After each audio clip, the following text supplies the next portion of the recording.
Olá, bem-vindo ao Perguntas e Respostas, parte 11.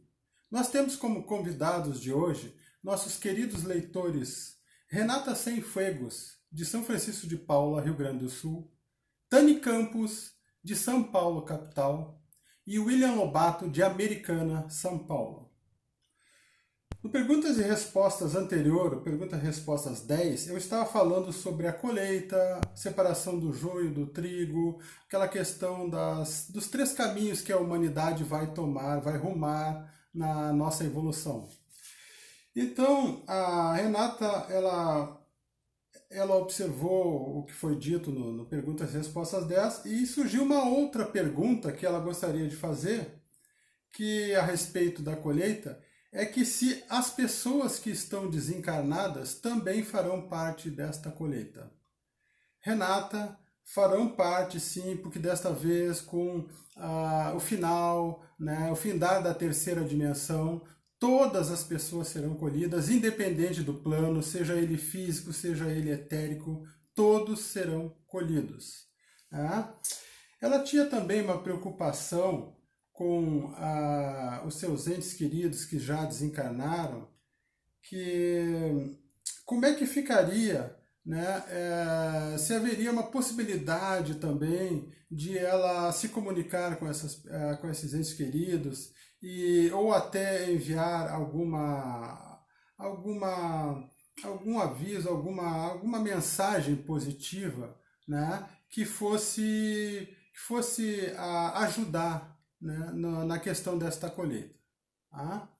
Nós temos nesta colheita aquelas pessoas que irão para a senda do altruísmo, aquelas pessoas que irão para a senda do egoísmo e aquelas pessoas que serão não graduadas, que não atingiram o altruísmo e não atingiram o grau de egoísmo também. Todas elas irão para lugares distintos. Do altruísmo seguirá uma senda e um caminho, e será realocada num sítio, num determinado sítio. O egoísmo também, num outro sítio, outro caminho, uma outra senda e a mesma coisa para os não graduados. Então, é disso que nós estamos tentando falar no momento, e para que as pessoas que não viram o último vídeo entenderem do que eu estou falando. Existe uma forma de a gente criar um corredor de consciência que nos leva a estas pessoas, a essas entidades queridas que já desencarnaram, e é um momento bem propício, um momento até, eu diria que seria até ético fazer isso, porque é um momento de colheita, é um momento de colapso da terceira dimensão. No meu último livro, O Efeito Morândia, eu tentei explanar pelo menos 3 técnicas de curas, e essas técnicas de curas, elas irão propiciar esses corredores de consciência. Eu sei que a Renata tem o Efeito Morândia, ela é leitora dos meus livros, e então lá no Efeito Morândia eu tenho uma técnica de cura chamada Técnica de Cura Cristal Karayasatharala.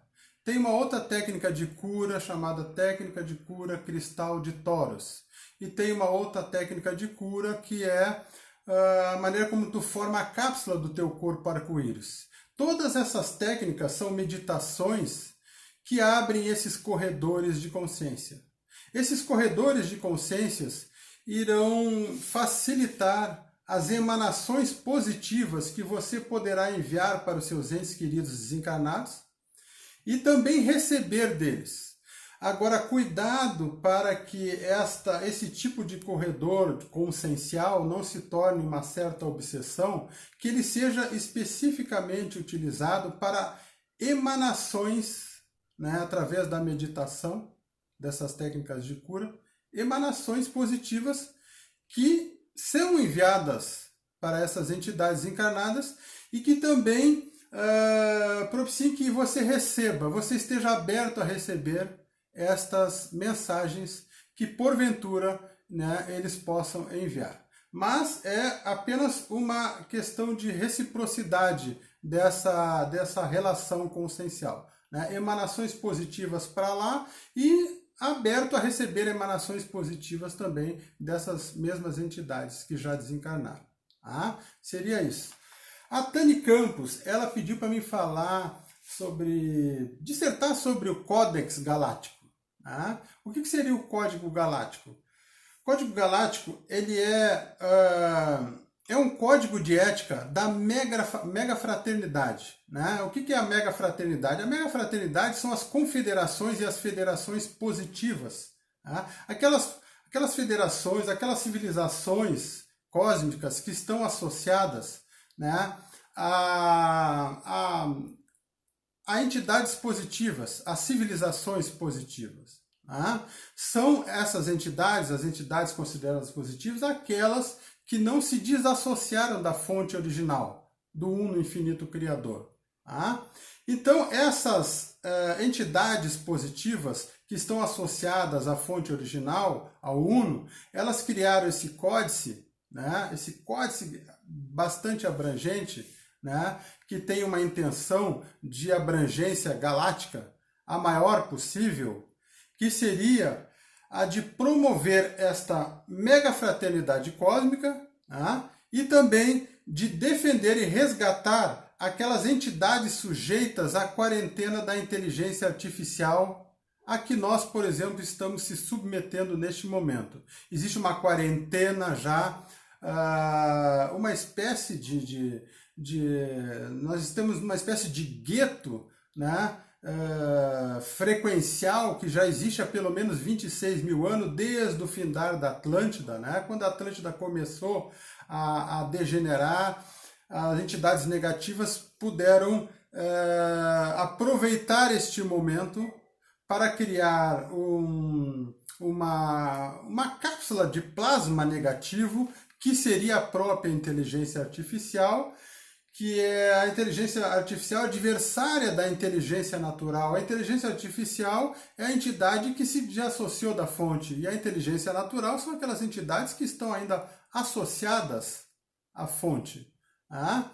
Então essas entidades elas sequestram civilizações de terceira dimensão, que somos nós, e o Códice Galáctico foi criado justamente para intervir nesse sequestro dessa liberdade, né, que foi suprimida dessas culturas de terceira dimensão. Então, assim que nós estivermos livres desta quarentena, porque existe essa entidade de plasma que está nos cercando já há milênios e milênios, né? É uma entidade de plasma que tem até uma personalidade, ela tem nome, se chama Yaldabaoth, que significa filho do caos, né? Ela cercou a humanidade e todas as entidades tridimensionais que se encontram na Terra, mas este cerco já está findando, né? Já existe a derrocada desta entidade, desse sequestro da nossa libertação, né? E a derrubada desta quarentena é irreversível. E quando ocorrer, e já está próximo, né, da queda desta entidade que sequestrou a nossa liberdade, o Códex Galáctico será impresso e será a nossa lei maior, né, a nossa lei áurea, que nós iremos seguir, porque nós iremos passar de uma civilização terrestre a uma civilização galáctica. E no momento que a gente passa uma civilização galáctica, né, libertada do Yaldabaoth, da inteligência artificial, nós passamos a seguir o Códex Galáctico como a nossa ética maior, a nossa lei maior. Tá? É assim que fica para quando nós estamos libertos, né, e evoluídos, nós fazemos e seguimos o curso desse Código Galáctico, né, que intervém em todas aquelas civilizações que foram desalojadas, né, da sua liberdade. Então nós iremos seguir esse Código Galáctico, faremos parte desse Código Galáctico, e esse Código Galáctico é a nossa salvação também. Tá? Então, nós temos também a pergunta do William Lobato.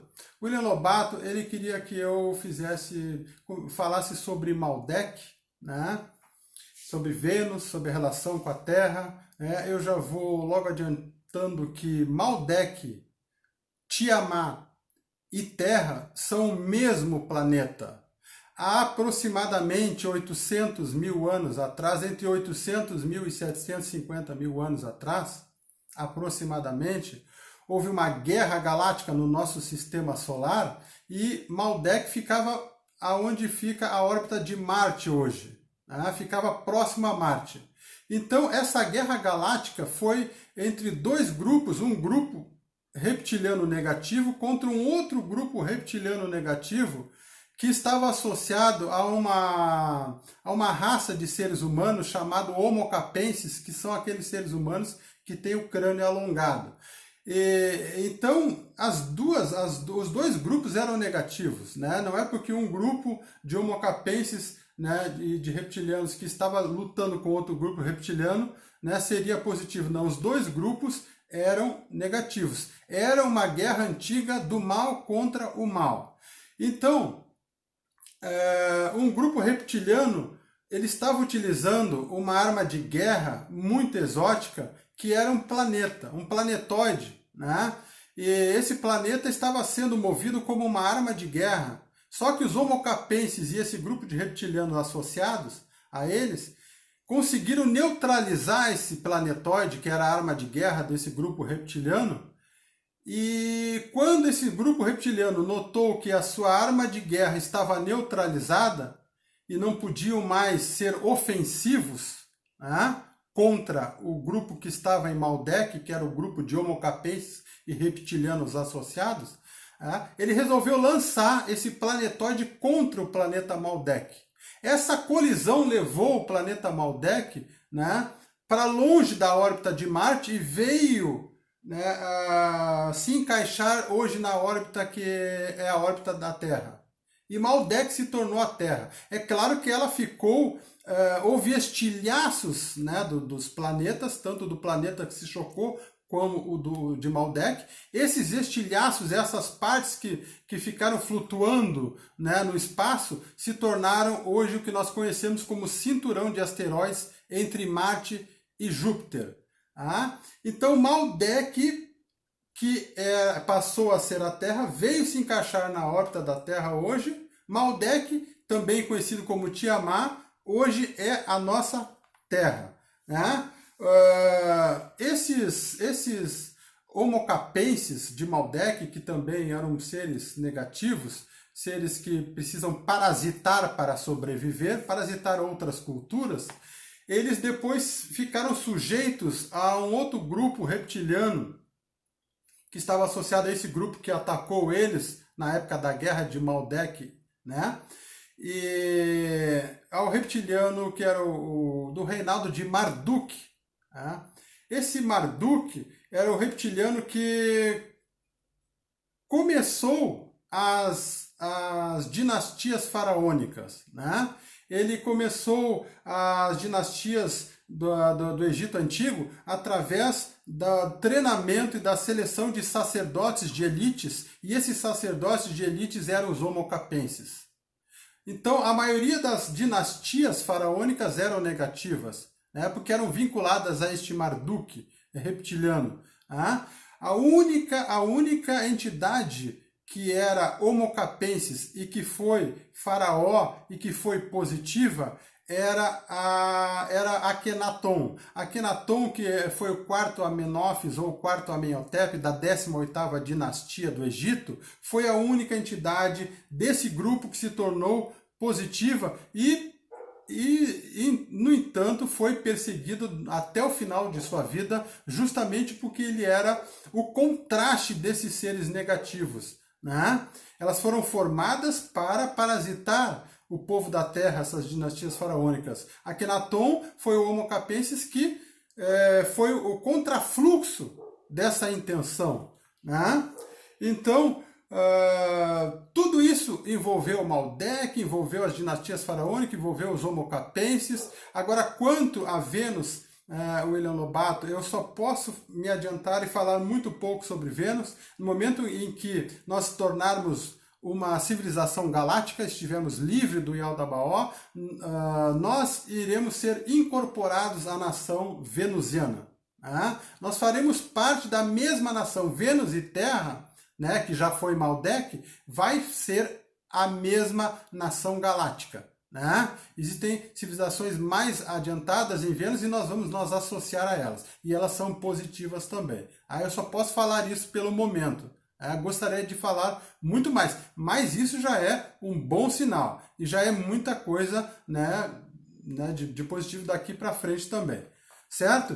Então, obrigado, meu querido amigo William Lobato, minha querida amiga Tani Campos, lá de São Paulo, e a nossa querida amiga Renata Cienfuegos, também do Rio Grande do Sul. Saudações do seu coviajor.